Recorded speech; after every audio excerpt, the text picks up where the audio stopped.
Nama seorang selebgram tiba-tiba menjadi perbincangan di berbagai media sosial, bukan karena konten kecantikan atau gaya hidup yang biasa ia bagikan, melainkan karena namanya ikut dikaitkan dengan kasus korupsi timah yang menyeret sang mertua. Lalu, siapa sebenarnya Nabila Gardina? Benarkah gaya hidup mewah yang selama ini ia tampilkan berkaitan dengan isu yang sedang viral? Nama Nabila Gardena Putri belakangan ramai menghiasi lini masa media sosial. Influencer asal Bandung itu menjadi sorotan setelah publik mengaitkan dirinya dengan Alwin Albar, mantan Direktur Operasi dan Produksi PT Timah Tbk, yang telah divonis dalam perkara korupsi tata niaga komoditas timah.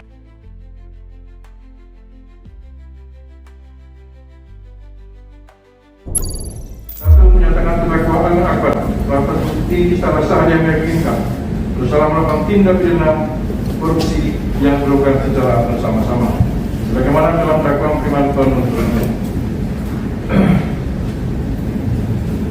Dua, menjatuhkan pidana kepada terdakwa oleh karena itu dengan pidana penjara selama 10 tahun dan denda sebesar 750 juta dengan ketentuan apabila denda tersebut tidak dibayar akan diganti dengan pidana kurungan selama 6 bulan.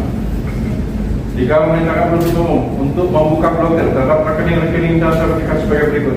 Sejak saat itu, berbagai unggahan lama milik Nabila kembali bermunculan, mulai dari momen pernikahan, kehidupan bersama keluarga, perjalanan ke luar negeri, hingga berbagai konten yang menampilkan gaya hidupnya. Semua kembali dibahas oleh warganet dan memunculkan beragam spekulasi. Namun, perlu digarisbawahi, hingga saat ini belum ada keterangan resmi dari aparat penegak hukum yang menyatakan Nabila Gardena ataupun suaminya, Harits Muhammad Albar, terlibat dalam perkara dugaan korupsi tersebut. Nama keduanya menjadi viral karena hubungan keluarga dengan Alwin Albar.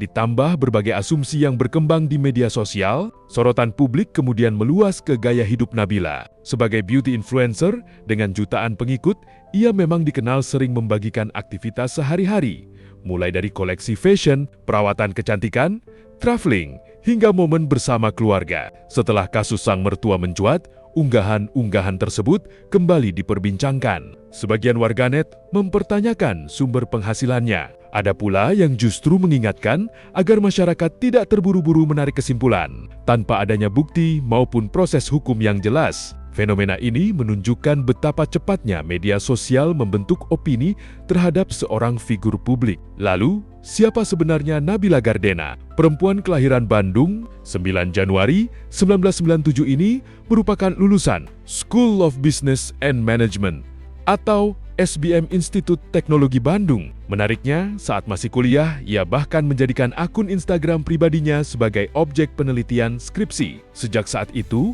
Nabila memang sudah melihat media sosial sebagai aset bisnis yang bisa dikembangkan secara profesional. Sebelum dikenal luas sebagai content creator, Nabila juga sempat membangun karir di sejumlah perusahaan besar, seperti Unilever Indonesia, Tokopedia, dan Zap Clinic. Pengalamannya banyak berkaitan dengan bidang pemasaran digital serta key opinion leader yang kemudian menjadi bekal ketika memutuskan fokus sebagai influencer. Perjalanan di dunia digital sendiri sudah dimulainya sejak sekitar tahun 2013 dari video-video sederhana bersama teman. Perlahan jumlah pengikutnya terus bertambah hingga dipercaya berbagai merek ternama.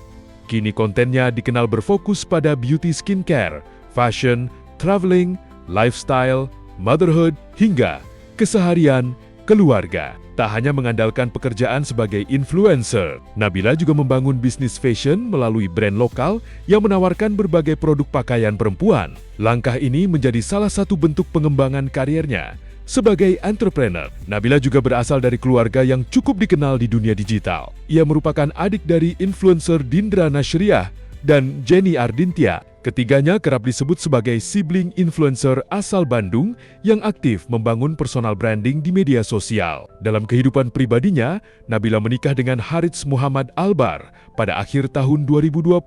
Dari pernikahan tersebut, mereka telah dikaruniai 2 orang anak dan cukup sering membagikan momen kebersamaan keluarga melalui media sosial.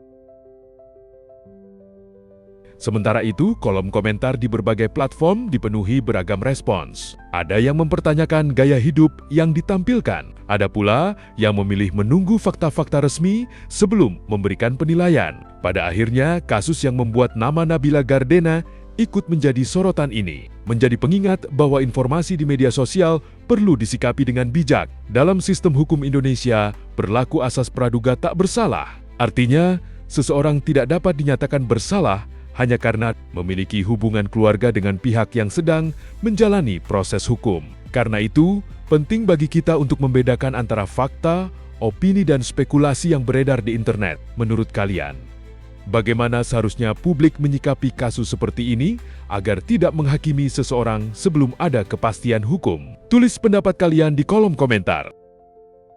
Flight aku ke Jepang 6 jam lagi dan aku belum packing sama sekali. Kemudian aku packing. Rencananya aku bawa 2 koper, 1 cabin size dan 1 yang besar.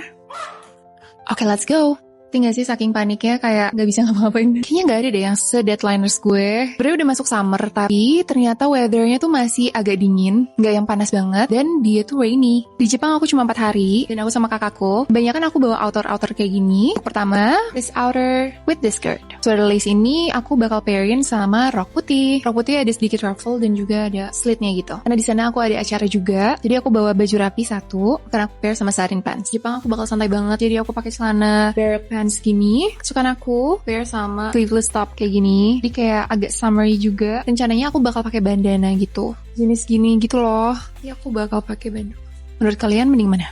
Aku bawa denim karena janjian sama kakakku. Dia juga ada outfit yang pakai denim. Atasnya pakai tank top dan crop jacket. Jaga-jaga aku bawa kemeja kayak gini. Ini set gitu sama celana yang aku pakai. Belakangnya. And then for the last day, pakai skirt, white t-shirt, dan outernya aku pakai cardigan gitu bakal dibuka. This is for the last day untuk airport outfitnya, yang nyaman, tapi adem juga. Karena pakai flare legging, favorit aku. Piyamanya aku bawa 3, from Sally, lembut banget. Piyama katun pendek, dan terakhir aku bawa dasar yang gak usah pakai bra. That's all for the outfit. Toiletries pouch. Traveling aku biasanya bawa yang kayak gini. Shampoo, sabun, conditioner, deodorant, lotion, hair care, sikat gigi, soft lens, cleansing balm. Aku lagi gak punya size kecilnya. Face wash. Aku biasanya ada hair care pouch gitu. Scarf, hair ties yang jepit nih kayak lem rambut gitu secara rapi, sisir, hairline powder, bobby pins, hair roll, dry shampoo, tokan aku bawa 1, selalu pakai yang rounded kayak gini, makeup pouch dan brushesnya juga. Duh, makeupnya banyak banget, lengkap aku bawa karena aku anaknya cluster lashes banget. Tuh bawa ada yang glueless dan juga ada yang pakai glue. Karena aku lagi sholat jadi aku nggak pakai nail polish, aku bawa press on nails kayak gini. Tas aku bawa 4, ini yang besar untuk airport, sisanya kecil-kecil menyesuaikan outfit. Dan ini aksesoris kayak cincin, kalung, gelang, anting. Oke, kita masukin dulu.